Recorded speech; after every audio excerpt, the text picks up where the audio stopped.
गांव के किनारे एक पुरानी हवेली खड़ी थी जिसे लोग भूतिया हवेली कहते थे।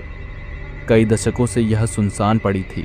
गांव वाले कहते थे कि वहां जाने वाला कभी वापस नहीं लौटता, लेकिन अर्जुन, जो एक साहसी युवक था, इन कहानियों को अंधविश्वास मानता था।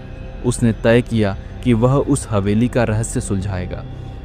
एक अंधेरी रात जब चांद बादलों में छिपा था, अर्जुन ने टॉर्च और एक पुराने नक्शे के साथ हवेली में कदम रखा।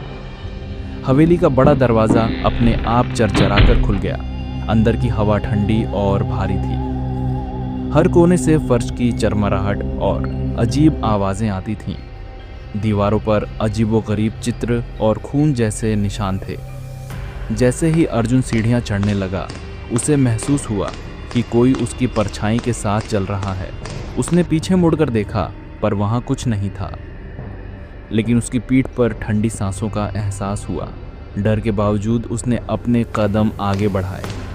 ऊपर के कमरे में एक पुरानी तिजोरी थी जिसमें कुछ उभरे हुए अजीब चिन्ह बने थे। जैसे ही अर्जुन ने तिजोरी छुई, एक जोरदार चीख हवेली में गूंज उठी। तिजोरी अपने आप खुल गई और अंदर से एक पुरानी डायरी निकली। डायरी में गांव के पुराने सरपंच की बातें लिखी थीं, जिन्होंने हवेली में रहने वाली एक निर्दोष लड़की को तंत्र मंत्र के लिए मार डाला था। वह लड़की अब एक प्रेत बन चुकी थी और हर उस इंसान को मौत के घाट उतार देती थी जो हवेली में कदम रखता था। तभी अर्जुन को महसूस हुआ कि कोई उसके ठीक पीछे खड़ा है। उसने मुड़कर देखा तो वह लड़की खून से लथपथ और डरावने चेहरे के साथ खड़ी थी। उसने अर्जुन पर हमला किया, लेकिन अर्जुन ने हिम्मत से तिजोरी में रखी चांदी की एक मूर्ति उठा ली और उसे प्रेत की ओर फेंक दिया। अचानक प्रेत चीखते हुए गायब हो गया और हवेली शांत हो गई।